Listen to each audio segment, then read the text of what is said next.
Welcome, dear listener, to another gentle journey into the sun-baked valleys of Egypt in 1922. Tonight, we'll discover the patient world of archaeological excavation, alongside people who spent their days brushing sand from ancient stones with the softest camel hair brushes. Whether you're settling into bed or already drifting toward deep sleep, I'm grateful you're here to explore these quiet corners of history with me. Tell me in the comments, where are you listening from tonight? Perhaps you're somewhere cool while we journey to the warm, dry air of the Egyptian desert. It's a lovely thought, all of us finding our way to deep sleep through these methodical stories from long ago. In the early morning light of November the 4th, 1922, Howard Carter knelt in the sand once again, his weathered hands holding a small brush with the same gentle care he'd practiced for nearly 30 years. The Valley of the Kings stretched around Carter like a vast, silent amphitheatre, carved from limestone and thyme. Here, in this desolate pocket of the Egyptian desert, the morning air carried the faint scent of dust and ancient stone, a dry warmth that would soon become the blazing heat of midday. Carter had grown accustomed to this rhythm, the cool, productive hours of dawn giving way to the languid afternoons when work slowed to match the pace of the desert itself. His camp consisted of simple, practical structures that had become as familiar to him as his childhood home in Norfolk. A modest stone house served as his base, its thick walls providing blessed coolness during the scorching afternoons. Nearby stood the excavation headquarters, really just a sturdy shed where artifacts were initially cleaned and catalogued before their journey to more permanent storage. The whole arrangement had an air of patient permanence, as if these buildings understood they might wait decades for the right discovery. Carter's daily routine had become as predictable and comforting as a prayer. Each morning he would wake before dawn, when the air still held a hint of nighttime coolness. He would dress in his practical field clothes, loose cotton shirt, sturdy trousers, and the wide-brimmed hat that had become his signature. His breakfast was always simple: tea, bread, perhaps some fruit bought from the local vendors who made their way to the valley with patient regularity. The work itself followed patterns established over years of careful excavation. Carter employed local workers, men from nearby villages who had learned the delicate art of archaeological excavation under his patient tutelage. These weren't the dramatic treasure hunters of popular imagination, but craftsmen who understood that archaeology was about preservation, not discovery alone. They worked with small tools, trowels no bigger than dinner knives, brushes soft enough for a baby's hair, screens fine enough to catch the smallest bead or fragment of pottery. On this particular morning, Carter's team was working in an area they had designated simply as the Triangle, a small section of the valley floor between the tombs of Ramesses VII, Ramesses II, and Meremptah. It was unglamorous work, the kind that required endless patience and the ability to find satisfaction in the smallest progress. Each basket of sand and debris removed represented hours of careful sifting. Each square metre cleared required days of methodical attention. The workers began their day as they always did, gathering around Carter for quiet instructions delivered in the mixture of English and Arabic that had become their common language. There was Ahmed, whose steady hands could clean the most delicate pottery shards without causing so much as a hairline crack. There was Hussein, who had developed an almost supernatural ability to distinguish between the packed sand of ancient fill and the undisturbed debris that might conceal something significant. And there was young Ali, barely 16, whose sharp eyes could spot the glint of a bead or the edge of a broken vessel from remarkable distances. The excavation proceeded with the methodical rhythm that had characterized Carter's work throughout his career in Egypt. Each worker was assigned a small section, perhaps 2 meters square, which they would work with the patience of gardeners tending delicate seedlings. They would scrape away sand with small trowels, pausing frequently to sift the debris through fine screens. Every few minutes, work would stop entirely as someone discovered a potsherd, a piece of broken jewellery, or simply an unusual stone that needed Carter's expert examination. Most of what they found was disappointingly ordinary. fragments of pottery vessels used by ancient workers, scraps of linen that had once wrapped less important burials, pieces of wood so weathered and dry they crumbled at the slightest touch. But Carter had long ago learned to appreciate these mundane discoveries. Each potsherd told a story about daily life in ancient Egypt. Each fragment of cloth revealed something about burial practices or textile production. Even the seemingly worthless debris helped build a more complete picture of how this sacred valley had been used over the millennia. The morning sun climbed higher, and the work continued with its familiar cadence. Carter moved between his workers like a gentle supervisor, offering encouragement, providing technical guidance, and occasionally taking over when a discovery required his more experienced hands. He had developed a technique for cleaning artifacts that was almost meditative in its precision: soft circular motions with the brush, frequent pauses to examine progress, and always the utmost care to preserve even the most fragile materials. Around 10 o'clock, as the sun began to assert its dominance over the valley, young Ali called out in Arabic. His voice carried the particular tone that Carter had learned to recognise over the years. Not excitement exactly, but a careful alertness that indicated something worth investigating. Carter made his way over to Ali's section, his footsteps muffled in the soft sand that seemed to absorb all sounds in this ancient place. Ali had uncovered what appeared to be a step, not the rough stone of the valley floor, but a deliberately cut and shaped piece of limestone that suggested human construction. Carter knelt beside the young worker, his experienced eyes taking in the details that would help him understand what they had discovered. The step was partially buried, its edges clean and straight in a way that suggested it had been protected from millennia of weathering by the sand and debris that covered it. Working together, Carter and Ali began the painstaking process of clearing around the step. This was delicate work that could not be rushed. If this was indeed part of a tomb entrance, any hasty excavation might damage irreplaceable artifacts or architectural details. They used the smallest brushes now, removing sand grain by grain, pausing frequently to photograph and document their progress. As the morning wore on, more steps began to emerge from their sandy tomb. One step became 2, then 3, then 4. Each newly revealed stone showed the same careful craftsmanship, the same deliberate shaping that marked the entrance to a royal tomb. But Carter had found steps before that led nowhere, had spent weeks excavating what appeared to be promising tomb entrances, only to discover they had been abandoned by their ancient builders or completely plundered by equally ancient thieves. The work was hypnotically repetitive. Brush, examine, photograph, brush again. The soft whisper of bristles against stone created a gentle rhythm that matched the breathing of the excavation team.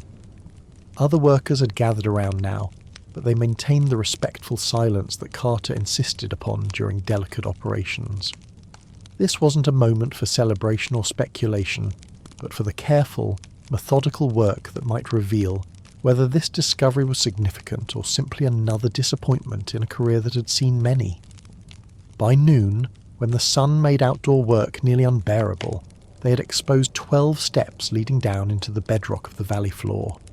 The steps were in remarkable condition, their edges sharp and clean, suggesting they had been sealed and protected for a very long time. At the bottom of the steps, Carter could make out what appeared to be a doorway, though it was still largely concealed by centuries of accumulated debris. The team retreated to the shade of their work shed for the midday meal, a simple affair of bread, cheese, dried fruit, and sweet tea that had become as much a ritual as the excavation itself. They ate in comfortable silence, each man lost in his own thoughts about what the afternoon might reveal. Carter found himself studying his rough sketches of the morning's work, trying to determine what kind of tomb they might have discovered. The afternoon work proceeded even more slowly than the morning's efforts. The heat made every movement deliberate and careful, but it also imposed a meditative quality on their activities. Carter and his team worked with the patient persistence of craftsmen who understood that quality was more important than speed. They photographed each newly revealed step from multiple angles, measured and recorded every dimension, and sketched the architectural details with the precision of technical illustrators. As the sun began its descent toward the western cliffs of the valley, they had cleared enough debris to reveal the upper portion of a sealed doorway. The door itself was made of rough stones carefully fitted together and covered with ancient plaster. Most intriguingly, the plaster still bore the impressions of official seals, the cartouche marks that indicated this tomb had been sealed under royal authority. Carter examined the seals with a magnifying glass, his trained eye searching for the hieroglyphic names that would identify which pharaoh was buried beyond this doorway. But the plaster was cracked and weathered, and much of the seal impressions were too damaged to read clearly. Still, the very presence of seals suggested this tomb had never been completely plundered, that some portion of its contents might still remain undisturbed after more than 3,000 years. As evening approached and the desert air began to cool, Carter made the difficult decision to cover their discovery and return the next day. This wasn't a choice made from lack of curiosity, but from professional caution. Opening a sealed tomb was not something to be undertaken hastily, especially not in the fading light of day when details might be missed or photographs inadequately lit. The team carefully covered the steps with canvas and weighted the covering with stones. They gathered their tools with the same methodical care they applied to excavation, checking and rechecking to ensure nothing was left behind. Tomorrow would bring new challenges, new discoveries, and new opportunities to practice the patient craft of archaeology. As Carter walked back to his camp in the gathering twilight, he found himself wondering about the person buried beyond that sealed door. Had it been a royal child, buried with the full ceremony due to pharaonic blood? Had it been a high official, honoured with a tomb in the sacred valley? Or might it be something even more significant, a burial that had somehow escaped the attention of ancient tomb robbers and modern archaeologists alike? But as Carter prepared for sleep in his simple camp bed, listening to the eternal silence of the desert night, one question lingered in his mind above all others. When that sealed doorway was finally opened, would they find an empty tomb like so many others? Or would they discover something that had been waiting patiently in the darkness for over 3 millennia to tell its story? The next morning brought the same familiar rhythm of preparation that had marked thousands of previous days in the valley, but Carter found himself moving with particular deliberation as he dressed in the pre-dawn darkness. The sealed doorway waited beneath its canvas covering like a patient secret, and Carter understood that today would begin a process that might continue for weeks or even months. He breakfasted on his usual simple fare, but found himself eating more slowly than normal, his mind already focused on the delicate work ahead. The bread seemed to require more chewing, the tea more careful sipping, as if his body was preparing itself for the sustained concentration that archaeological work demanded. Outside his window, the eastern sky began its gradual transformation from deep purple to pale gold, signalling the approach of another working day in the desert. Carter's preparation routine had evolved over decades of fieldwork into a kind of meditation. He selected his tools with the care of a surgeon preparing for a delicate operation. Soft brushes of various sizes, each chosen for specific types of cleaning work.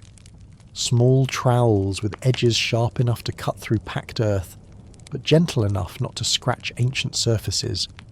Measuring tapes, notebooks, pencils, and the bulky camera equipment that would document every stage of their discoveries.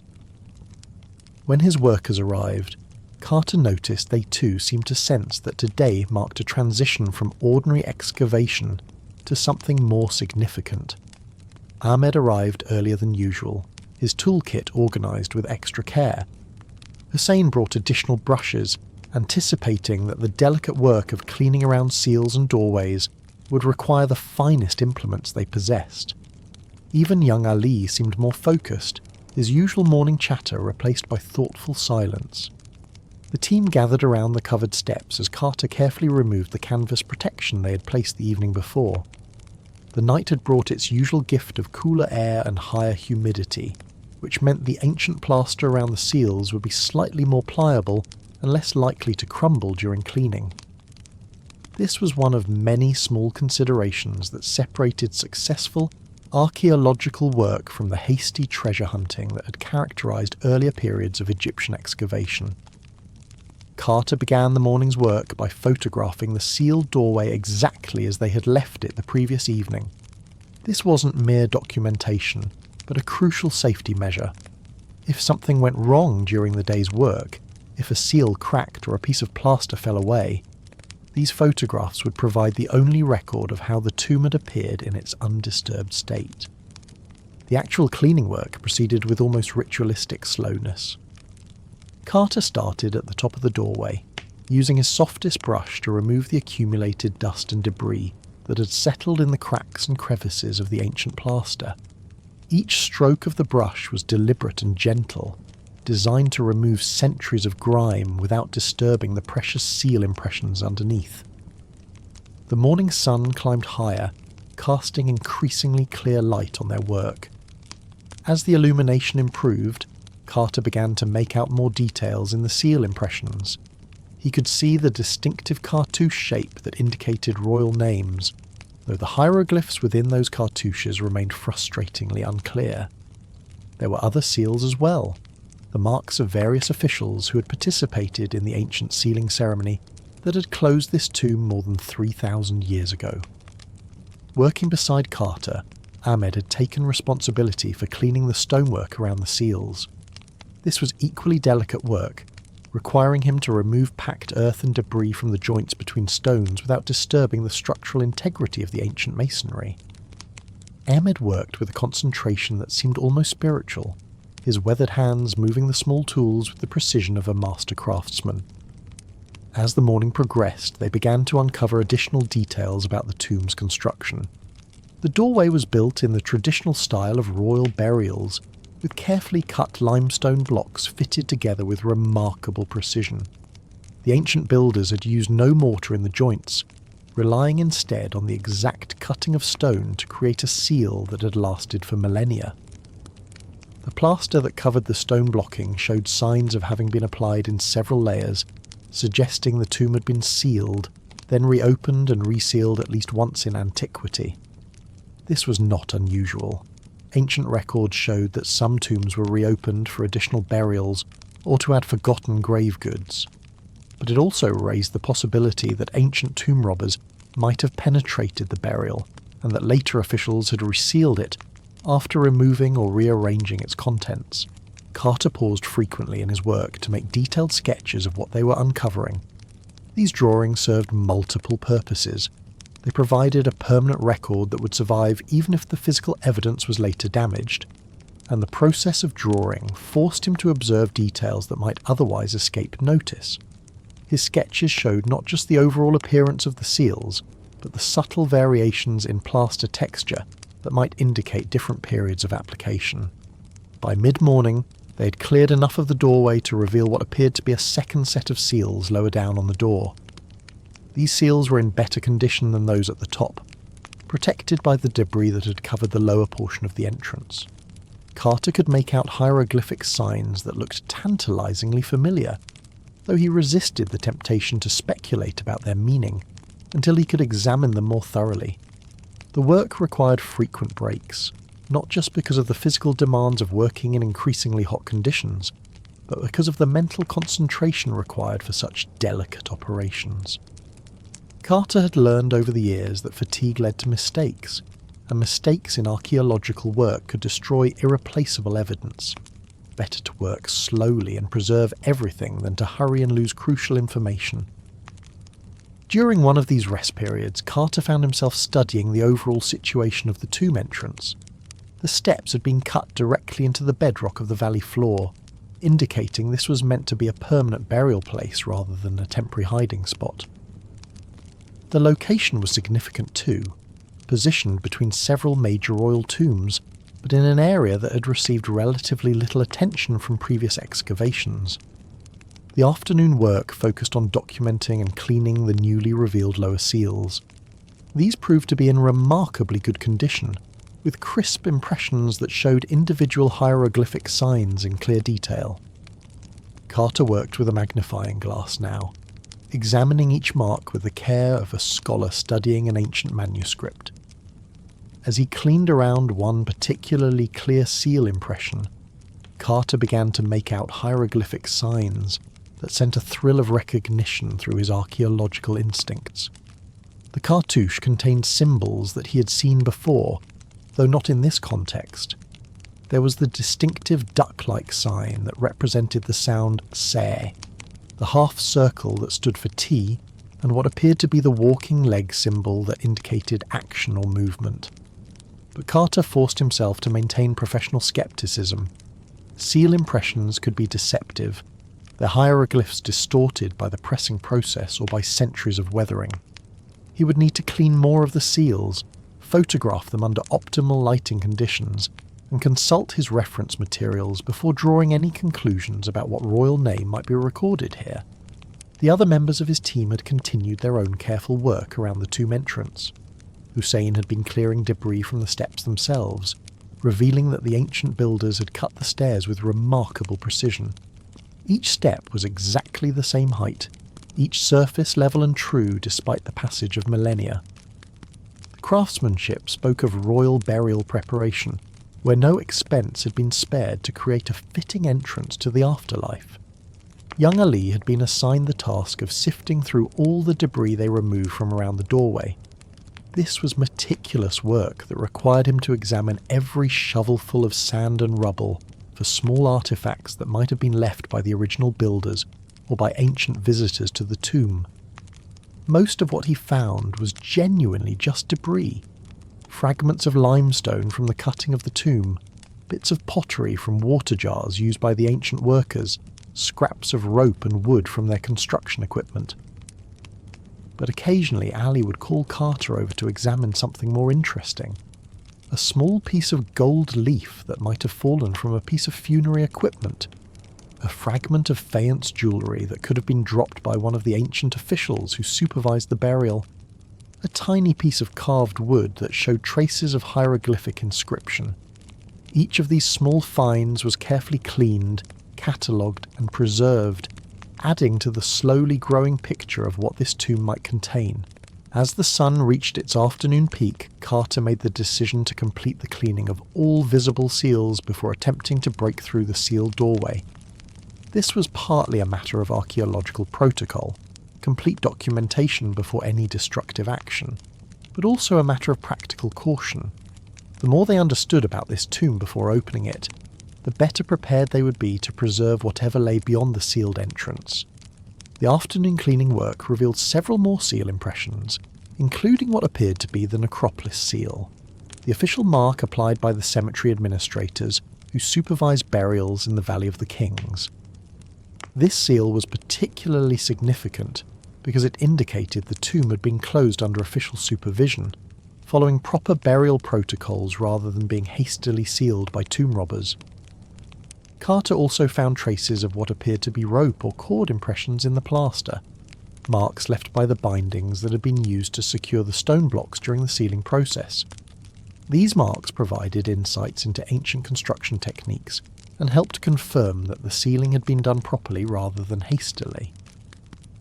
The heat of the afternoon made work increasingly difficult, but Carter was reluctant to stop when they were making such steady progress in understanding the tomb's entrance.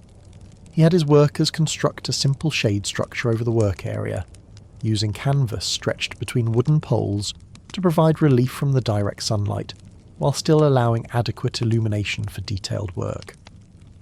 Under this improvised shelter, the cleaning work continued with methodical precision. Carter had identified at least 6 different seal impressions on the doorway, each requiring individual attention and documentation. Some seals were clear enough to photograph effectively, others would require careful drawing to capture details that the camera might miss. As evening approached, Carter found himself facing a decision that would define the next phase of their work.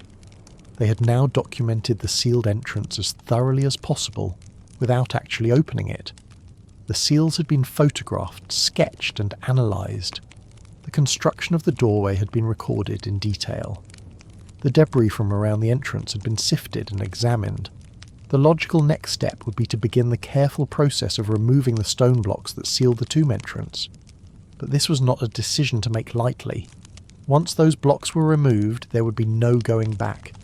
Whatever lay beyond the doorway would be exposed to air and light for the first time in over 3,000 years.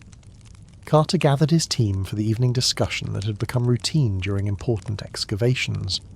They would review the day's discoveries, plan the next day's work, and address any concerns or suggestions from the workers who often noticed details that escaped their supervisor's attention.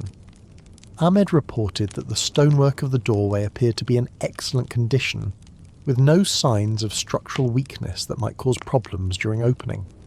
Hussein had found additional pottery fragments in the debris, including pieces that appeared to come from storage jars that might have contained supplies for the tomb builders. Ali had discovered several small pieces of metal, bronze or copper fragments that might have come from tools used in the original construction. As the team prepared to cover their work for another night, Carter found himself studying the sealed doorway with growing anticipation. Tomorrow would likely bring the moment when this ancient barrier would be breached, when the darkness beyond would yield its secrets to the first light it had seen since the reign of the pharaohs. But even as excitement built within him, Carter maintained his professional caution.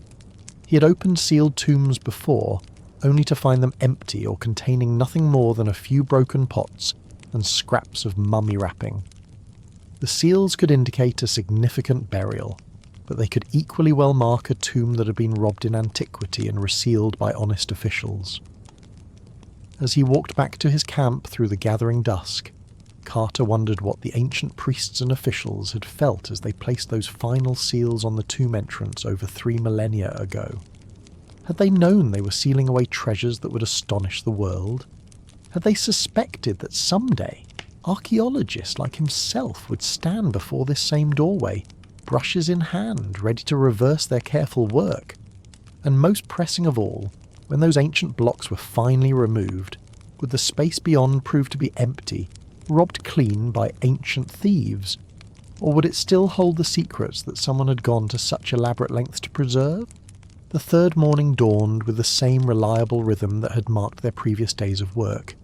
But Carter found himself awake well before his usual hour, lying in his narrow camp bed and listening to the profound silence of the desert night gradually give way to the first stirrings of dawn. Today would mark the transition from documentation to excavation, from preserving the sealed entrance to carefully breaching the barrier that had protected this tomb's secrets for over 3,000 years. Carter's morning routine took on an almost ceremonial quality as he prepared for what might prove to be one of the most significant days of his archaeological career. He dressed with particular care, choosing his most practical field clothes and ensuring his toolkit contained everything he might need for the delicate work ahead. His hands moved with the automatic precision of long practice as he packed his brushes, trowels, measuring equipment and camera supplies, but his mind was already focused on the technical challenges that lay ahead. The breakfast ritual proceeded with unusual quiet. Carter found himself chewing his bread more thoughtfully, sipping his tea with greater attention to its warmth and flavour, as if his senses were sharpening in anticipation of discoveries that might engage every faculty he possessed.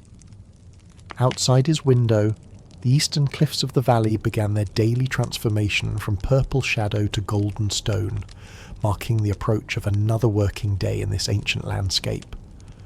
When his team assembled for the morning briefing, Carter noticed they too seemed affected by the significance of the day ahead. Ahmed arrived carrying additional tools, including some of the heavier implements they would need to move stone blocks safely. Hussein brought extra brushes and cleaning supplies, anticipating that the opening process would generate considerable amounts of ancient dust and debris that would need immediate attention. Young Ali carried the camera equipment with particular care, understanding that today's photographs might document discoveries of international importance. Carter began the morning's work by reviewing their documentation from the previous days. He spread out his detailed sketches of the sealed doorway, comparing them with the photographs they had taken to ensure nothing had been overlooked. The seal impressions had been recorded from multiple angles. The construction details of the doorway had been measured and drawn, and the debris removed from the entrance had been thoroughly examined and catalogued. The actual process of opening the sealed doorway would require the same methodical approach that had characterised all their previous work. Carter had developed a systematic procedure for tomb openings over his years of experience in Egypt, a careful progression of steps designed to maximise preservation while minimising the risk of damage to whatever lay beyond the ancient barrier. The first step involved making a small opening in the upper portion of the sealed doorway, just large enough to allow air to circulate and to permit a preliminary examination of the space beyond. Carter selected a location where the stone blocks appeared to fit together most loosely, where removal of a single block might create an adequate opening without compromising the structural integrity of the rest of the seal. Working with Ahmed, Carter began the delicate process of loosening the mortar and debris that held the chosen block in place. This was painstaking work that required them to scrape away centuries of accumulated material without damaging the ancient stonework or the precious seal impressions that surrounded their working area. They used the smallest tools in their kit, dental picks and fine brushes that removed debris grain by grain. The block they had selected proved to be larger and more securely fitted than it had appeared from the outside. What had looked like a single stone was actually part of a carefully constructed barrier where each element supported and reinforced its neighbours. Carter found himself admiring the skill of the ancient builders, even as he worked to reverse their careful construction.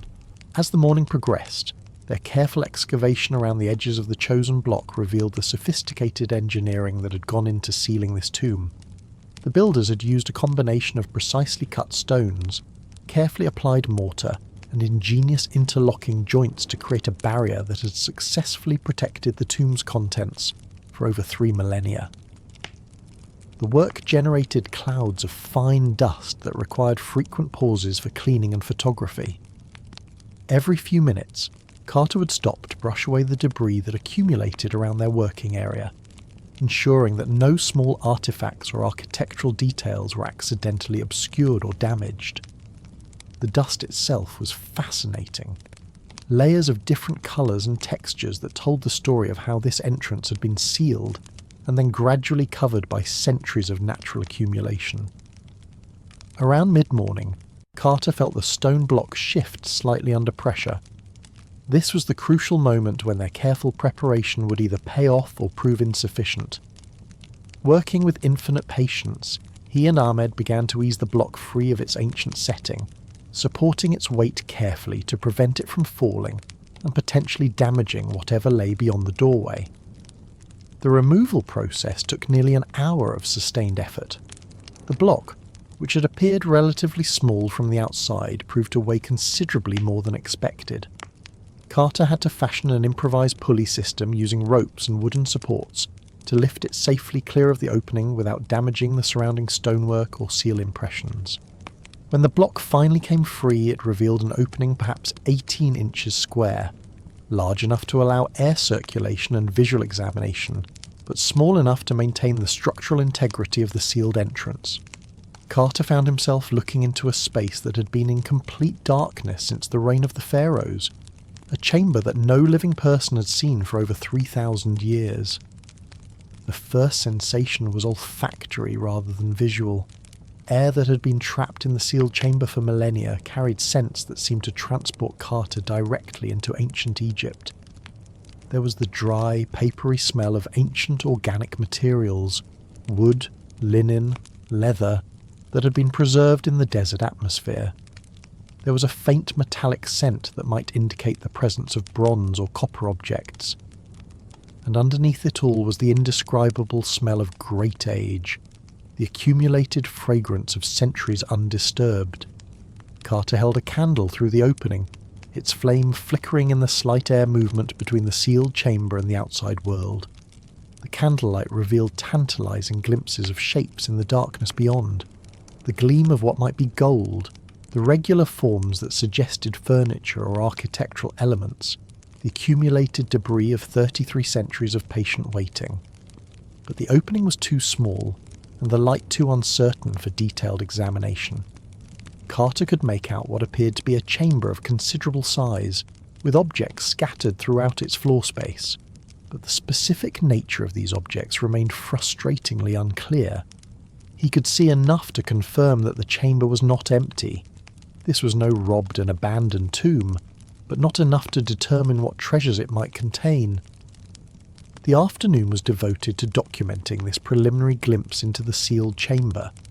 Carter photographed the view through the opening from several angles, though the technical limitations of his equipment meant these images captured only the most obvious forms visible in the darkness beyond. He made detailed sketches of what he could observe, noting the approximate positions and sizes of the objects visible in the candlelight. The team also began the careful process of enlarging the opening to permit more thorough examination. This required removing additional stone blocks, each one requiring the same patient approach they had used for the first. Carter was determined to maintain the archaeological integrity of their work, even as excitement built within the team about what their discovery might contain. As they worked to expand the opening, Carter found himself thinking about the ancient people who had sealed this chamber. The quality of the construction and the elaborateness of the sealing process suggested this was no ordinary burial. Someone had invested considerable resources in protecting whatever lay beyond this doorway. But who had it been? And what had they considered so valuable that it deserved such elaborate protection? The enlarged opening revealed additional details about the chamber's contents. Carter could now make out what appeared to be furniture, chairs or stools arranged around the chamber's perimeter. There were also larger objects that might be chests or boxes, their surfaces gleaming with what looked like gold leaf or inlay work. Most intriguingly, he could see what appeared to be the foot of a large couch or bed, its supporting posts carved in the shape of animal legs. But even with the larger opening, the chamber's contents remained largely mysterious. The accumulated dust and debris of centuries obscured many details, and the uncertain light made it difficult to distinguish between shadows and actual objects. Carter knew that proper examination would require them to enter the chamber itself, but such a step demanded even more careful preparation. The late afternoon was spent in planning the next phase of their work. Entering a sealed tomb was not something to be undertaken lightly. The air inside might contain harmful gases or bacteria that had been trapped for millennia. The floor might be unstable after centuries of settling. And most importantly, from an archaeological perspective, their first steps into the chamber would inevitably disturb evidence about how the tomb had been sealed and what had happened to it over the intervening centuries. Carter decided that their entry would have to wait until they could arrange for proper equipment and additional expertise. The discovery was clearly significant enough to warrant consulting with other archaeologists and with Egyptian government officials who supervised excavations in the Valley of the Kings. This was no longer just Carter's private excavation, but a discovery of potential international importance. As evening approached, Carter faced the difficult decision of how to protect their discovery overnight. The enlarged opening made the tomb more accessible, but also more vulnerable to unauthorized interference. He arranged for his most trusted workers to maintain a watch throughout the night, taking shifts to ensure the tomb remained undisturbed until more permanent security measures could be arranged. The team covered the opening with canvas and wooden boards, creating a barrier that would discourage casual interference while still allowing air to circulate into the newly opened chamber. Carter photographed these protective measures from multiple angles, ensuring there would be a complete record of how the tomb had been left at the end of each day's work. As they gathered their tools and prepared to leave the site, Carter found himself studying the sealed chamber through the small opening they'd created. The candlelight revealed glimpses of objects that seemed to shimmer with gold and precious materials, furniture that appeared to be intact after more than 3,000 years, and the accumulated mystery of a burial that had somehow escaped the attention of ancient tomb robbers. The walk back to camp took place in unusual quiet, each member of the team lost in contemplation of what they had discovered. Carter found himself thinking about the technical challenges that lay ahead, how to properly document and preserve whatever lay in that sealed chamber, how to examine its contents without damaging them, how to ensure that this discovery contributed to archaeological knowledge rather than simply adding to private collections. But as he prepared for sleep in his simple camp bed, Carter found his thoughts turning to more personal questions about their discovery. Whose burial chamber had they opened? What circumstances had led to this tomb being sealed with such elaborate care? What had the ancient burial party thought and felt as they placed those final blocks in the doorway and sealed away their carefully prepared grave goods? And most pressing of all, when they finally entered that chamber tomorrow or in the days to come, would they find themselves walking in the footsteps of ancient tomb robbers who had somehow left the entrance sealed behind them? Or would they be the first people to set foot in that sacred space since the priests and mourners who had conducted the original burial ceremony so many centuries ago? The fourth morning brought with it a sense of heightened anticipation that seemed to permeate even the familiar routine of Carter's dawn preparations. He had spent much of the previous night lying awake, his mind occupied not with excitement, but with the meticulous planning that would be required to properly document and preserve whatever treasures awaited them in the sealed chamber. The responsibility weighed heavily on his shoulders. He understood that his next actions would determine whether this discovery contributed meaningfully to archaeological knowledge, or simply became another spectacular but poorly documented tomb opening. Carter's morning preparations took on an almost ritualistic precision as he selected the tools and equipment that would be needed for entering the sealed chamber. Along with his usual excavation implements, he packed additional photographic equipment, more brushes in various sizes for delicate cleaning work, measuring tapes and drawing materials for creating detailed plans, and small containers for preserving any fragile artifacts they might encounter. The breakfast ritual proceeded with unusual solemnity. Carter found himself eating slowly and deliberately, understanding that the work ahead might require sustained concentration for many hours without proper breaks. The bread seemed more substantial, the tea more warming, as if his body was preparing itself for a day that might prove physically and mentally demanding in ways that ordinary excavation work never approached. When his team assembled, Carter noticed they too had prepared with extra care for the day ahead.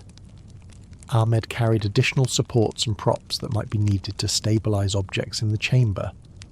Hussein brought extra cleaning supplies and preservation materials, anticipating that they might encounter organic artifacts requiring immediate treatment. Young Ali had organized the photographic equipment with particular attention to the lighting challenges they would face in documenting objects that had been in complete darkness for over 3,000 years. Before approaching the tomb entrance, Carter gathered his team for a detailed discussion of the procedures they would follow once inside the chamber. This was not ordinary excavation work, but the methodical examination of what appeared to be an intact burial assemblage, a collection of objects that had remained in their original position since ancient times. Every movement inside the chamber would need to be planned and documented to preserve information about how the burial had been arranged. Carter explained that they would enter the chamber one at a time, moving slowly and carefully to avoid disturbing any objects. Their first priority would be to establish safe pathways through the chamber that would allow them to work without stepping on or accidentally damaging artifacts. Only after these pathways were established would they begin the systematic documentation and examination of individual objects. The morning's work began with carefully removing the protective covering they had placed over the enlarged opening the previous evening. Carter photographed the entrance exactly as they had left it, documenting that no unauthorized interference had occurred during the night. The canvas and wooden boards came away to reveal the dark opening into the chamber, still exhaling its ancient atmosphere of preserved organic materials and undisturbed time. Carter was the first to enter the chamber, lowering himself carefully through the opening with a battery-powered electric torch, a recent innovation that provided steadier and more reliable light than the candles and oil lamps that had been standard equipment for earlier tomb explorations. As his feet touched the floor of the chamber for the first time, he found himself treading on what felt like a mixture of ancient debris and small objects that had fallen or been scattered across the floor over the centuries. The initial impression was overwhelming in its complexity.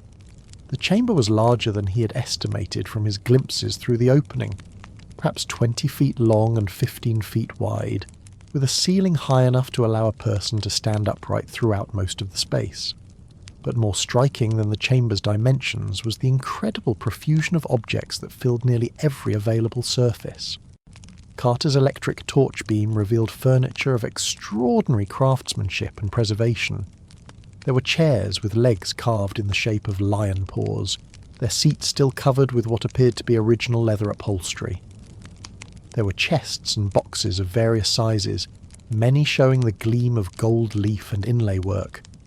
Most spectacular of all was what appeared to be a large ceremonial couch, its framework decorated with carved and gilded animals, its surface still supporting what looked like carefully folded textiles. But Carter forced himself to resist the temptation to examine these spectacular objects immediately. His archaeological training demanded a systematic approach that would preserve as much information as possible about how the burial chamber had been arranged. He began by photographing the chamber from the entrance, capturing overall views that showed the general distribution of objects throughout the space. The photographic work proceeded slowly, hampered by the technical challenges of working in a space that had been in complete darkness for millennia. Carter had to position his electric lights carefully to avoid creating harsh shadows that might obscure important details, while also ensuring that the light levels were sufficient for his camera equipment to capture clear images of objects that might prove too fragile to move or examine closely. As Carter worked his way systematically around the perimeter of the chamber, he began to appreciate the remarkable state of preservation that the desert climate and sealed environment had provided. Organic materials that would have decayed completely in more humid climates had survived in recognizable condition. He could see textiles that still showed their original colours and patterns, wood that retained its carved details, and leather that appeared supple enough to still be functional. Ahmed joined Carter in the chamber after the initial photographic documentation was complete, and together they began the careful process of establishing safe pathways through the space. This required moving some of the smaller objects that blocked access to the chamber's corners, but each movement was carefully photographed and documented so that the original arrangement could be reconstructed if necessary. The objects they handled during this pathway clearing provided their first opportunity for close examination of the chamber's contents. Carter found himself holding pottery vessels of extraordinary fineness, their surfaces decorated with painted scenes that remained vivid after more than 3,000 years. There were small wooden figurines carved with the precision of master craftsmen, and still retaining traces of their original paint and gilding. Most intriguingly, Carter discovered several objects that bore hieroglyphic inscriptions, cartouches and titles that might identify the person for whom this elaborate burial had been prepared. But the inscriptions were partially obscured by dust and the accumulated grime of centuries, requiring careful cleaning before they could be read and interpreted accurately. The morning's work in the chamber revealed the extraordinary care with which the ancient burial had been prepared. This was clearly not a hasty interment, but an elaborate funeral arrangement that had involved considerable planning and resources. The furniture was not simply functional, but included pieces that appeared to have been made specifically for burial use, chairs with symbolic decorations, chests designed to hold particular categories of grave goods, ceremonial objects that would have had meaning in ancient Egyptian religious beliefs about the afterlife. Around midday, when the accumulated heat in the sealed chamber made work increasingly difficult, Carter called for a break that would allow them to assess what they had learned and plan their afternoon activities. They emerged from the tomb into the blazing sunlight of the valley floor, their eyes requiring several minutes to adjust to the intense illumination after hours in the dim chamber. During the lunch break, Carter reviewed his preliminary sketches and photographs with the team, trying to develop a systematic plan for documenting and examining the chamber's contents. The profusion of objects was both exciting and daunting. There were clearly hundreds of individual artifacts that would require individual attention, and the work of properly cataloguing and preserving them all might require months or even years of careful effort. The afternoon session in the chamber focused on beginning the systematic documentation of individual objects. Carter decided to start with the furniture pieces, both because they were among the most spectacular items in the burial assemblage and because their size and stability made them easier to examine and document without risk of damage. The first piece he examined in detail was one of the ceremonial chairs, its wooden frame decorated with carved and gilded symbols that appeared to be royal insignia. Working with his softest brushes, Carter began the delicate process of cleaning away the dust that had accumulated on the chair's surfaces over the centuries. As the cleaning progressed, hieroglyphic inscriptions began to emerge from beneath the grime, cartouches that might identify the chair's original owner. The cleaning work required infinite patience. Each brushstroke had to be gentle enough to remove dust without damaging the underlying decoration, and Carter found himself stopping frequently to photograph his progress and to examine the emerging details with a magnifying glass. The chair's decorative program was incredibly sophisticated, incorporating religious symbols, royal titulary, and artistic motifs that spoke of the highest levels of ancient Egyptian craftsmanship. As the afternoon progressed, Carter began to work on one of the large storage chests, its lid decorated with painted scenes that appeared to depict religious ceremonies or mythological events. The chest was locked with an ancient mechanism that had remained secure for over 3,000 years, and Carter found himself facing the archaeological dilemma of how to examine its contents without damaging either the locking mechanism or whatever might be preserved inside. Working with Ahmed, Carter developed a technique for carefully lifting the chest's lid using wooden wedges and supports that would distribute the stress evenly and minimise the risk of damage to the ancient wood. The process took over an hour of patient work, with frequent pauses for photography and measurement, but eventually they were able to raise the lid sufficiently to examine the chest's contents. Inside, they discovered layers of carefully folded textiles, linen garments of extraordinary fineness, some decorated with intricate embroidery work that had remained perfectly preserved in the dry atmosphere of the sealed chamber. There were also smaller objects nested among the textiles, pieces of jewellery, cosmetic containers, and small ceremonial implements that appeared to be made of gold and precious stones. Each textile had to be examined and documented individually before being moved, a process that revealed the incredible sophistication of ancient Egyptian weaving and decorating techniques.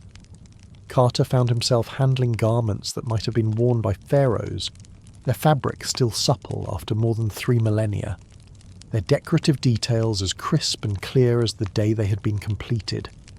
The jewellery pieces required even more careful handling. Carter discovered necklaces with complex arrangements of gold beads and precious stones, bracelets decorated with intricate cloisonné work, and rings bearing hieroglyphic inscriptions that might provide crucial information about the tomb's occupant.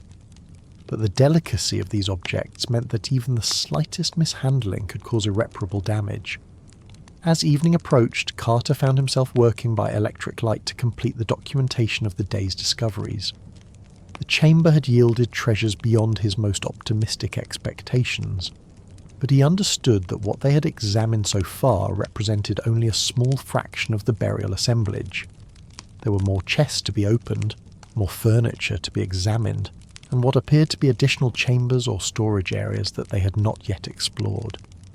The team worked together to carefully cover and protect the objects they had examined, using clean cloth and wooden supports to ensure that nothing would be disturbed overnight. Carter photographed these protective measures from multiple angles, maintaining his systematic documentation of every aspect of their work. As they prepared to seal the chamber for another night, Carter found himself studying the objects they had uncovered with growing amazement. The quality of craftsmanship was extraordinary, representing the highest levels of ancient Egyptian artistic achievement. But more than their aesthetic value, these objects provided intimate insights into the daily life and beliefs of people who had lived over 3,000 years ago. The evening discussion with his team focused on planning the next phase of their work. They had established that the chamber contained treasures of international significance, but they had also realised that proper examination and preservation of these objects would require resources and expertise beyond what Carter's small team could provide. Decisions would need to be made about involving additional archaeologists, conservators, and Egyptian government officials in the project. But as Carter settled into his camp bed for another night, his mind was occupied less with administrative concerns than with questions about the person for whom this elaborate burial had been prepared. The quality and quantity of grave goods suggested someone of the higher social status, but the specific identity remained tantalizingly unclear. Tomorrow's work might provide the hieroglyphic evidence that would solve this mystery, revealing the name and titles of the individual who'd been laid to rest with such extraordinary care and expense. And beyond the question of identity lay even deeper mysteries about the circumstances of this burial. How had this tomb escaped the attention of ancient grave robbers when so many others in the valley had been plundered? What historical events had led to such an elaborate funeral being conducted in apparent secrecy? And what other secrets might be waiting in the portions of the burial assemblage that they had not yet examined? The fifth morning brought with it a profound shift in Carter's understanding of what they had discovered. As he dressed in the pre-dawn darkness, his movements carried the weight of responsibility that came with realizing their find was not simply another royal burial, but potentially one of the most significant archaeological discoveries in Egyptian history. The objects they had examined over the previous day had begun to tell a story, and Carter found himself eager to continue reading the ancient narrative preserved in gold, wood, and stone. Carter's morning preparations now included additional considerations that reflected the growing complexity of their work. Along with his usual tools, he packed reference books containing hieroglyphic dictionaries and royal name lists, understanding that today's work might provide the crucial evidence needed to identify their mysterious pharaoh. He also prepared more sophisticated photographic equipment, recognizing that the inscriptions they were uncovering would require the highest quality documentation for proper study and publication. The breakfast ritual had evolved into a time for quiet contemplation about the day ahead. Carter found himself reviewing his mental notes about the previous day's discoveries, trying to piece together the clues that might reveal the identity of the tomb's occupant. The cartouches he had glimpsed on various objects had contained tantalizing hieroglyphic signs, but none had been complete enough for definitive reading. Today's work would focus on finding clearer inscriptions that might solve this fundamental mystery. When the team assembled, Carter noticed that word of their discovery was beginning to spread beyond their small group. Additional workers had arrived from nearby villages, drawn by rumours of treasure being found in the valley. More significantly, Carter observed several figures in official dress watching their activities from a distance, representatives of the Egyptian Department of Antiquities who would need to be consulted about the proper handling of such an important discovery. But for now, Carter's focus remained on the archaeological work itself. The team gathered around the tomb entrance for their morning briefing, reviewing the previous day's discoveries and planning their approach to the objects that still awaited examination. Carter had decided to concentrate on finding and cleaning inscribed objects that might provide definitive identification of the tomb's owner. The morning's work in the chamber began with Carter returning to one of the ceremonial chairs that had shown promising hieroglyphic inscriptions the previous day. Working under improved lighting conditions, he began the painstaking process of cleaning the accumulated dust and grime from the chair's decorative cartouches. Each brushstroke revealed additional details, and gradually the ancient hieroglyphs began to emerge with startling clarity.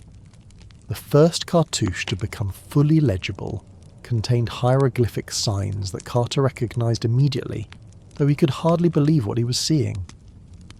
The distinctive combination of symbols, the sedge plant, the bee, the half-circle representing tea, and the walking legs indicating action, spelled out a name that belonged to one of ancient Egypt's most famous yet mysterious pharaohs, Tutankhamun, the boy king who had ruled Egypt for less than a decade during the turbulent period at the end of the 18th dynasty.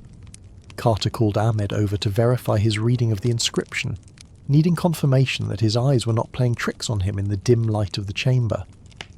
Ahmed, who had worked on Egyptian sites for decades and had developed considerable skill at reading hieroglyphs, studied the cartouche carefully before nodding his agreement.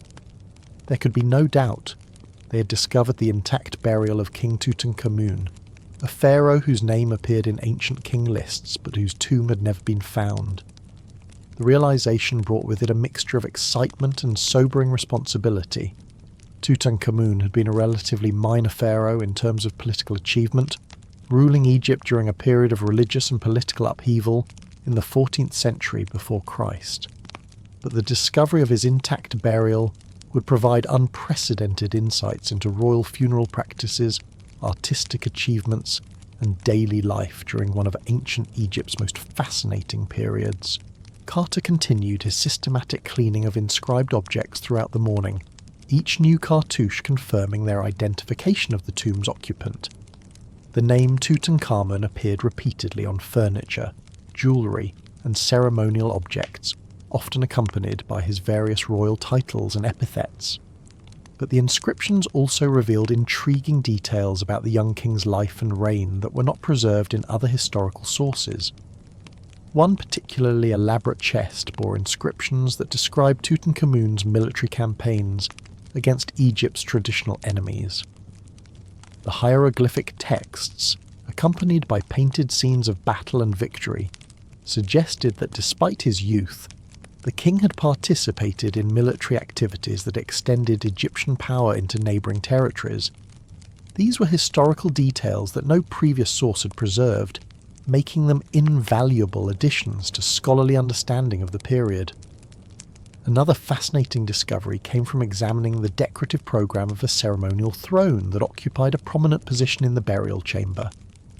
The throne's back panel featured a painted scene showing Tutankhamun with a female figure who was identified by hieroglyphic captions as his queen, Ankhesenamun. The intimacy of the scene, the queen appears to be anointing the king with perfume while both figures are shown in relaxed, informal poses, provided rare insights into the personal relationships of ancient Egyptian royalty. As Carter worked his way through the burial assemblage, he began to appreciate the extraordinary range of objects that had been included in Tutankhamun's funeral equipment. There were items clearly meant for use in the afterlife, ritual objects, religious texts, and symbolic implements that would help the deceased king navigate the challenges of the underworld. But there were also objects that appeared to have been taken from his daily life, practical items that the young pharaoh had actually used during his brief reign. Among the most poignant discoveries were objects that seemed to reflect Tutankhamun's youth at the time of his death. Carter found what appeared to be gaming pieces from board games, toys or trinkets that suggested the king had died, while still young enough to find pleasure in such diversions. There were also items of clothing in smaller sizes, indicating that some of the burial goods had been selected when Tutankhamun was still growing into his role as pharaoh. The afternoon work focused on examining some of the larger storage containers that promised to contain additional categories of grave goods. One massive chest, its exterior decorated with scenes of the king hunting lions and other wild animals, proved to contain an extraordinary collection of royal regalia. Carter found crowns, sceptres, ceremonial weapons, and items of jewellery that represented the various aspects of pharaonic power and divine authority.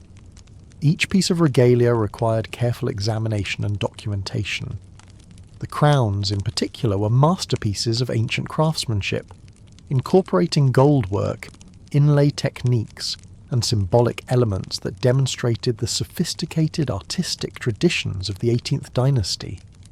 Carter found himself handling objects that had been worn by a pharaoh during actual ceremonial occasions, items that had played roles in the religious and political dramas of ancient Egypt. The ceremonial weapons proved equally fascinating, not simply as examples of ancient military technology, but as indicators of the symbolic aspects of royal power. The bows, arrows, swords, and daggers found in Tutankhamun's burial were clearly not practical military equipment, but ceremonial versions designed to emphasize the king's role as Egypt's supreme military commander and protector of the realm. But perhaps most intriguing were the more personal items scattered throughout the burial assemblage. Carter discovered what appeared to be a collection of the king's childhood possessions. toys, games, and small decorative objects that suggested Tutankhamun had retained sentimental attachments to items from his youth, even after ascending to the throne. These intimate objects provided glimpses into the personality of a young man who had shouldered enormous responsibilities at an age when most people are still learning about the world. As the day progressed, Carter began to piece together a more complete picture of Tutankhamun's life and reign from the evidence preserved in his burial goods. The king had clearly been well educated, as evidenced by the presence of writing materials and what appeared to be royal correspondence among his grave goods. He had been interested in hunting and other outdoor activities, as shown by the elaborate sporting equipment included in his funeral assemblage. Most significantly, the burial goods suggested that Tutankhamun had been deeply involved in the religious reforms that characterized his reign. The tomb contained objects related to both traditional Egyptian religion and the modified religious practices that had been introduced during the Amarna period under Akhenaten. This mixture suggested that Tutankhamun had played an active role in restoring traditional religious practices while maintaining some elements of the earlier reforms. The evening discussion with his team took on new dimensions now that they had confirmed the identity of their discovery. Carter found himself grappling with questions that went far beyond archaeological technique to encompass issues of historical interpretation and public responsibility. The tomb of Tutankhamun would inevitably attract international attention, and decisions would need to be made about how to balance scholarly study with public interest and Egyptian national concerns. But even as Carter contemplated these larger issues, his attention kept returning to the personal dimensions of their discovery. The objects they had examined painted a portrait of a young man who had died at the threshold of adulthood, leaving behind a collection of possessions that reflected both his exalted position and his essential humanity. The games and toys spoke of a person who had found time for pleasure despite the burdens of kingship. The ceremonial regalia demonstrated his understanding of royal responsibilities. The personal items suggested someone who had maintained emotional connections to his childhood and family relationships. As Carter prepared for sleep in his camp bed, he found his thoughts turning to the historical circumstances that had led to such an elaborate burial being prepared for such a young ruler. Tutankhamun had died at approximately 18 years of age, after a reign of less than 10 years during one of ancient Egypt's most turbulent periods. Yet someone had invested enormous resources in providing him with one of the most spectacular burials in Egyptian history. The burial goods suggested that Tutankhamun's death had been unexpected, requiring rapid preparation of funeral equipment that combined items made specifically for his burial with objects taken from his daily life. This mixture created an unusually complete picture of royal life in ancient Egypt, preserving both the official aspects of kingship and the personal dimensions of a young man's existence. But mysteries remained about the circumstances of Tutankhamun's death and burial. Who had made the decisions about what to include in his grave goods? How had his tomb managed to escape the attention of ancient grave robbers when so many other royal burials in the valley had been plundered? And what did the careful concealment of this burial suggest about the political situation in Egypt at the time of his death? These questions would require additional research and analysis to answer, but Carter understood that the tomb itself had already provided more information about Tutankhamun's life and reign than all previous historical sources combined. Tomorrow's work would focus on documenting and preserving these treasures, but tonight Carter found himself contemplating the remarkable preservation of one young pharaoh's journey from life into the elaborate preparations ancient Egyptians made for death and hoped for rebirth. The sixth morning arrived with an air of profound transformation that extended far beyond Carter's small archaeological camp. Word of the discovery had spread through the network of officials, scholars, and local communities that surrounded all major excavations in the Valley of the Kings, and Carter found himself awakening to a changed world where his quiet archaeological project had become a matter of international significance. Carter's morning routine now required accommodation for the various officials and experts who would need to be consulted about the proper handling of Tutankhamun's burial treasures. As he dressed in the pre-dawn darkness, He could already hear voices outside his camp, representatives from the Egyptian Department of Antiquities, fellow archaeologists who had travelled from Cairo and other excavation sites, and government officials whose permissions would be required for every aspect of the work ahead. The breakfast ritual had evolved from a private moment of preparation into a diplomatic necessity. Carter found himself hosting impromptu meetings over tea and bread, explaining the previous day's discoveries to visitors who needed to understand the significance of what had been found before making decisions about conservation, security, and eventual disposition of the treasures. These conversations required him to switch constantly between Arabic and English, between technical archaeological terminology and the more general language needed for administrative discussions.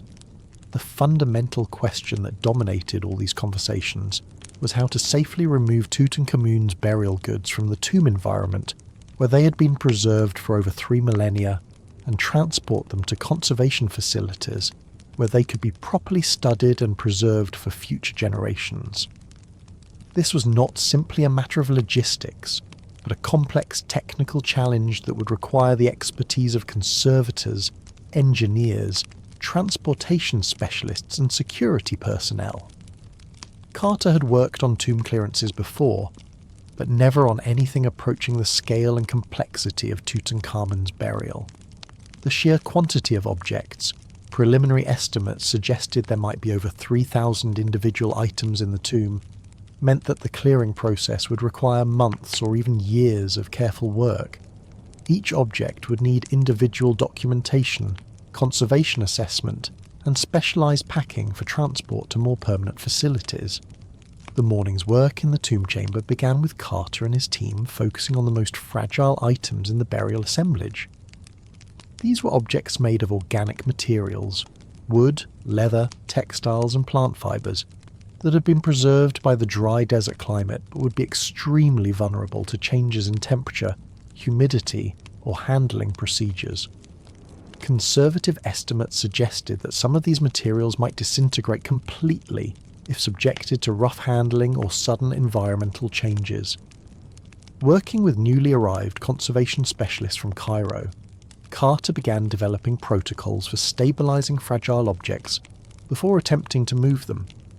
This process often involved applying consolidating agents to weakened materials, providing structural support to objects that had lost their original strength, and creating custom protective containers for items that could not safely withstand conventional packing methods. One of the most challenging objects was a large ceremonial fan made of ostrich feathers, mounted on a gold-covered wooden handle. The feathers had maintained their original arrangement for over 3,000 years, but they were so delicate that even gentle air currents caused them to flutter and potentially shed individual barbs. The conservation team developed a specialised procedure involving gradual humidification, application of consolidating treatments, and construction of a custom transport container that would protect the fan from any vibration or movement during its journey from tomb to museum. Similar challenges presented themselves throughout the burial assemblage. Textiles that looked perfectly preserved in the stable environment of the sealed tomb proved to be hanging together by the finest of threads, ready to crumble at the slightest disturbance. Wooden objects that appeared solid and stable contained internal stresses that might cause them to split or warp when subjected to environmental changes.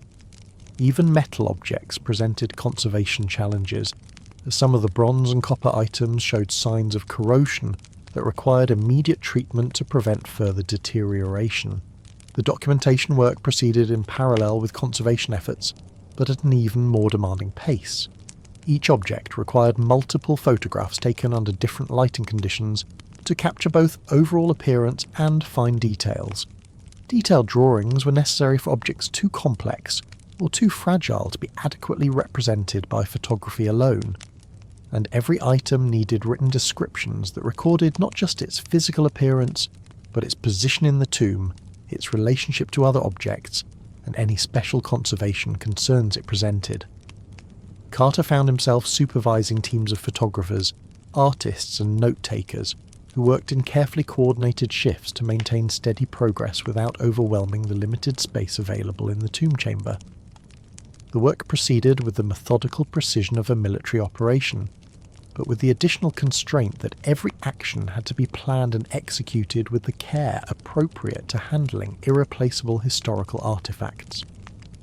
The afternoon brought new challenges as the team began working on some of the larger furniture pieces that would require disassembly before they could be removed from the tomb.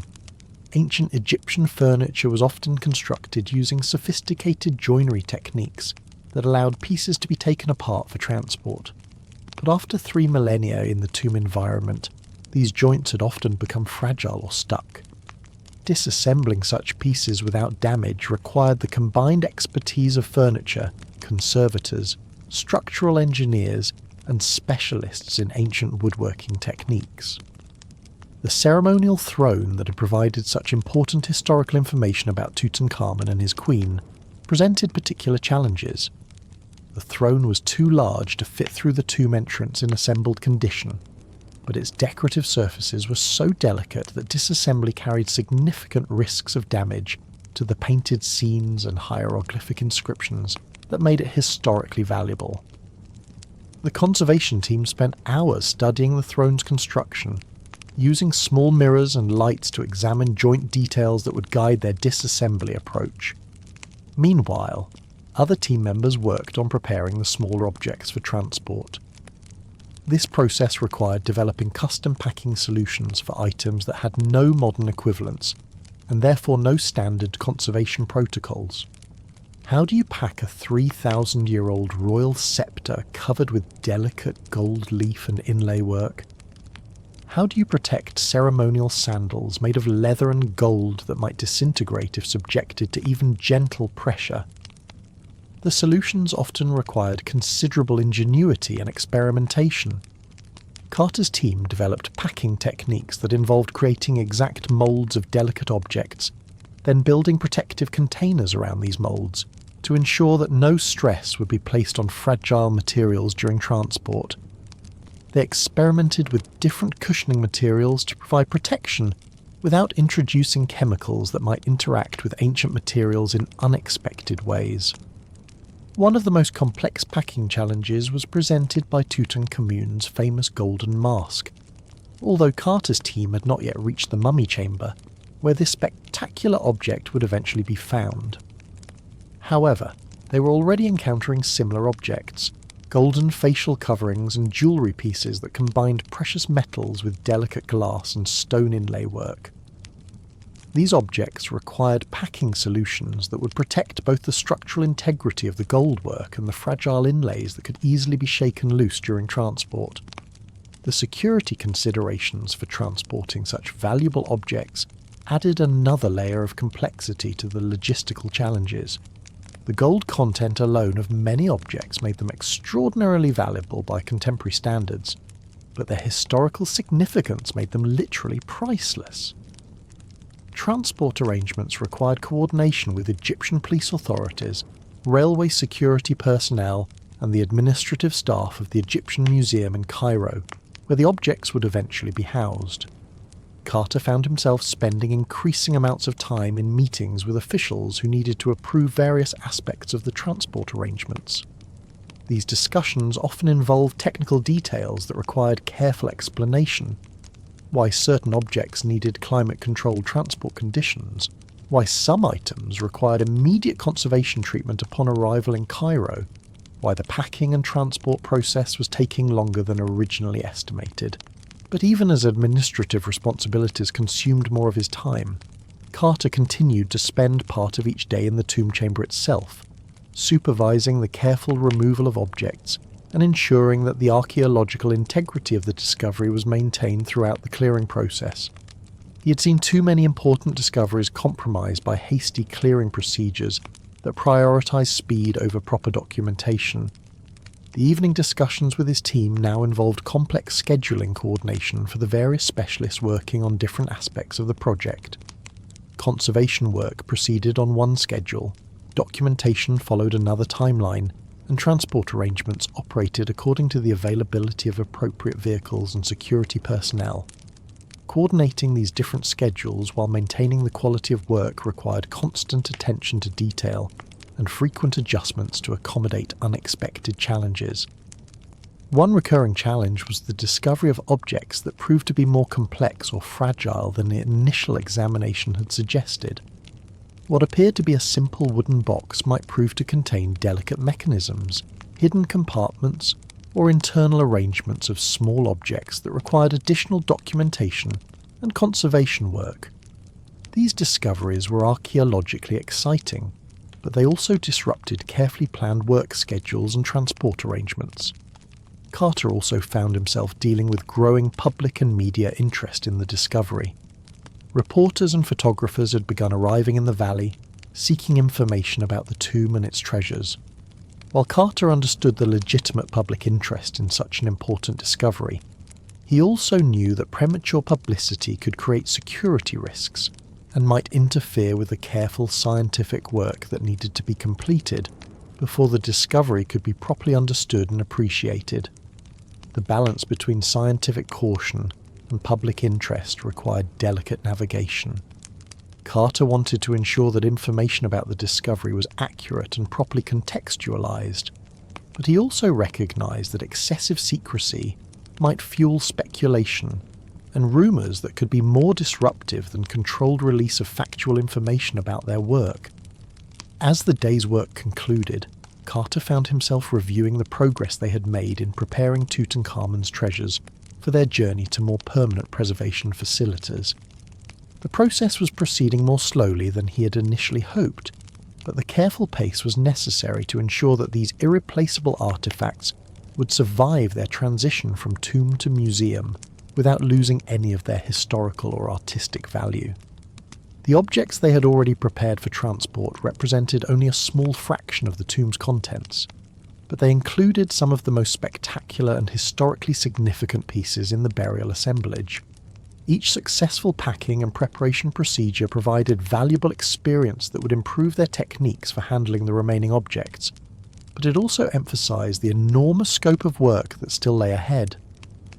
As Carter settled into his camp bed for another night, he found his thoughts turning to the eventual destination of these treasures, the Egyptian Museum in Cairo, where they would join the collections that preserved Egypt's ancient heritage for study by scholars and appreciation by visitors from around the world. The journey from tomb to museum represented more than just a change of location. It marked the transformation of burial goods from private possessions of an ancient king into public treasures that would educate and inspire people for generations to come. But the transition also involved losses that Carter found himself contemplating with some sadness. In the tomb, these objects had retained their original context, their relationships to each other, and to the ancient burial practices they represented. Once moved to museum displays, they would gain accessibility and security, but they would lose the mysterious atmosphere of their ancient resting place and the direct connection to the funeral ceremonies that had placed them there over 3,000 years ago. The most pressing question for tomorrow's work remained the systematic continuation of this careful transformation process. How could they maintain the scientific value of these discoveries while making them accessible to the broader public that had a legitimate interest in understanding ancient Egyptian civilization? And how could they ensure that the painstaking work of documentation and conservation would be completed to the highest standards, despite the growing external pressures for rapid progress and public access to information about their spectacular find? The seventh and final morning of Carter's initial work in Tutankhamun's tomb arrived with the weight of completion and transition that marks the end of any transformative endeavour.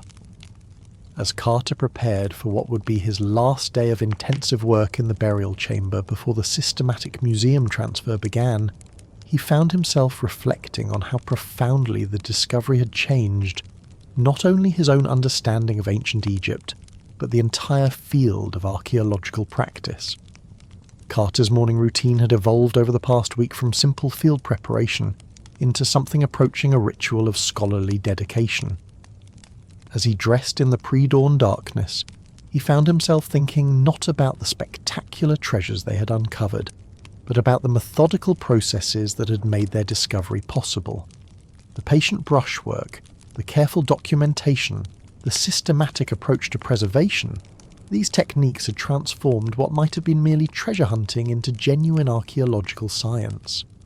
The breakfast conversations with his team now carried the bittersweet quality of work drawing to a natural conclusion. Ahmed, Hussein, and young Ali had participated in one of the most significant archaeological discoveries in history, but they had done so through the application of skills they had developed over years of less spectacular but equally important excavation work. Their contributions reminded Carter that great discoveries emerge not from dramatic moments of revelation, but from the accumulated expertise of craftsmen who understood that patience and precision were the true tools of archaeological understanding. The final day's work in the tomb chamber focused on completing the documentation and initial conservation of the remaining objects that would soon begin their journey to the Egyptian Museum. But Carter found his attention drawn repeatedly to the human dimensions of what they had accomplished. Each object they carefully wrapped and prepared for transport represented not just an artifact, but evidence of the daily life, beliefs, and relationships of people who had lived over 3,000 years ago. The morning's work proceeded with the same methodical precision that had characterized their efforts throughout the week, but with an added awareness that they were concluding a phase of discovery that would likely never be repeated.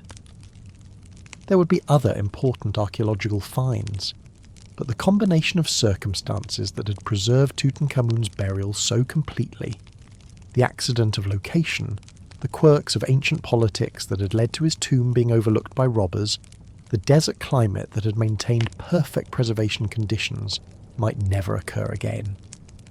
Carter spent considerable time that morning working with one of the smaller personal items from the burial assemblage, a simple wooden writing pallet that had belonged to the young king. The pallet was not among the most spectacular objects in the tomb, lacking the gold and precious stones that made other items so visually striking. But it represented something perhaps more significant, evidence of Tutankhamun's education and intellectual interests, proof that even a pharaoh devoted time to the basic human activity of writing and learning. The palette had been used, its ink wells showing traces of the red and black pigments that scribes employed for different types of text. Carter could see where the young king's reed pens had worn grooves in the wooden surface, evidence of hours spent practicing hieroglyphic writing or composing the royal correspondence that was part of his administrative duties. These intimate traces of use connected Carter directly to the human being who had once been Tutankhamun, bridging more than 3 millennia through the simple evidence of worn wood and dried ink. As the team worked through the final objects requiring immediate conservation attention, Carter found himself thinking about the broader implications of their discovery for understanding ancient Egyptian civilization.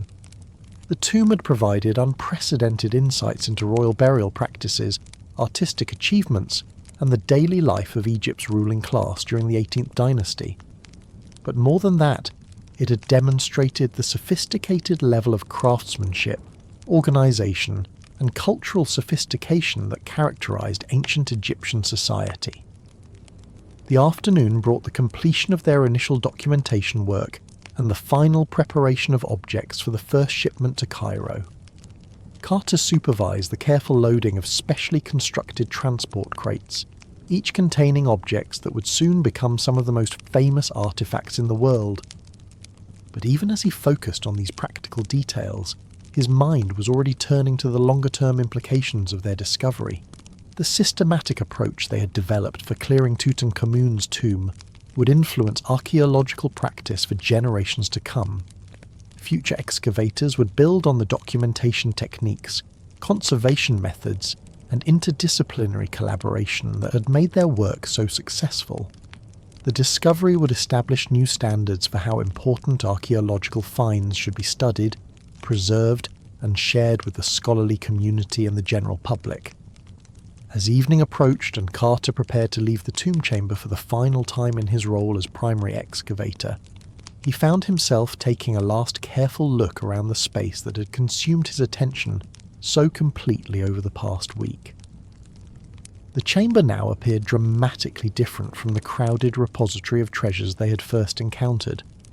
Most of the objects had been removed, documented and prepared for transport, leaving behind only the architectural features of the burial chamber itself.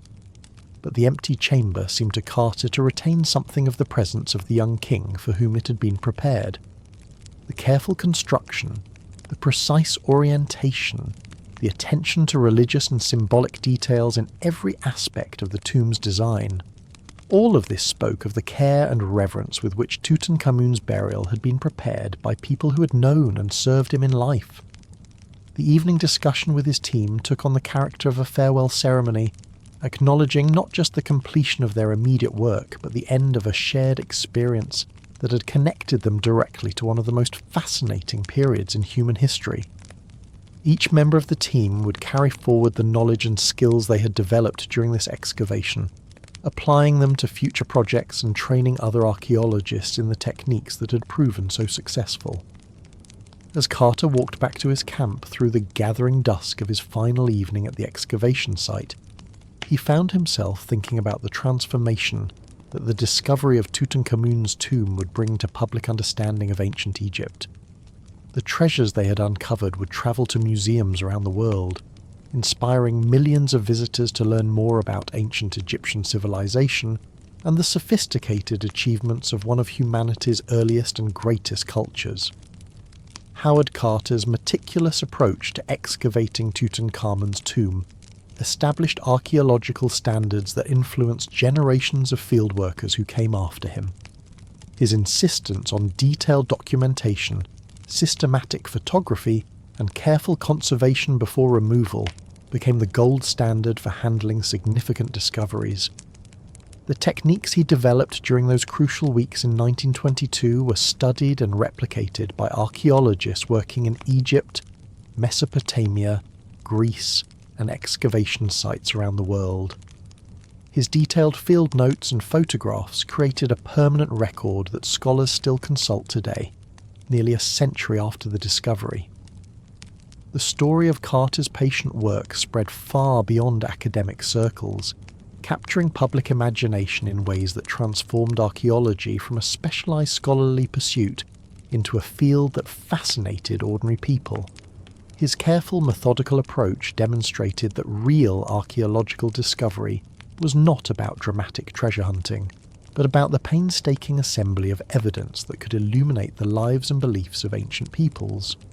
The popular accounts of his work emphasized not just the spectacular nature of what was found, but the careful processes that made such discoveries possible and meaningful.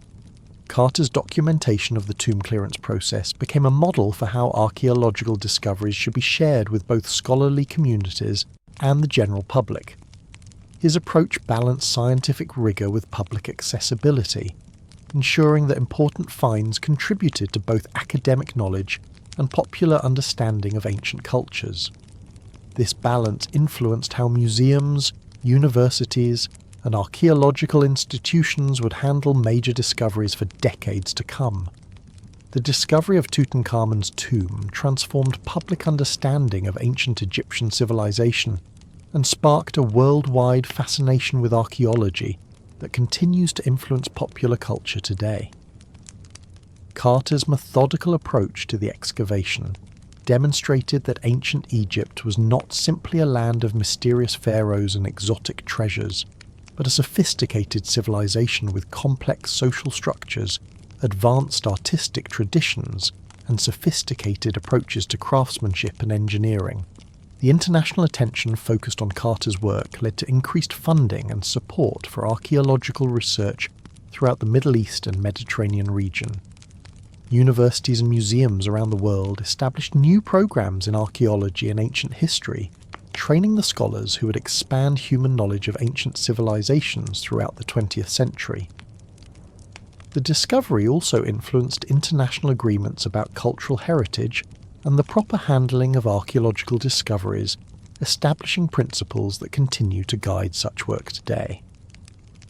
Carter's emphasis on systematic documentation and careful preservation influenced the development of modern conservation science and museum practice. The techniques developed for preserving and displaying Tutankhamun's treasures became models for how museums worldwide would handle delicate ancient artifacts. His approach demonstrated that spectacular discoveries could be made accessible to the public without compromising their scientific value or long-term preservation.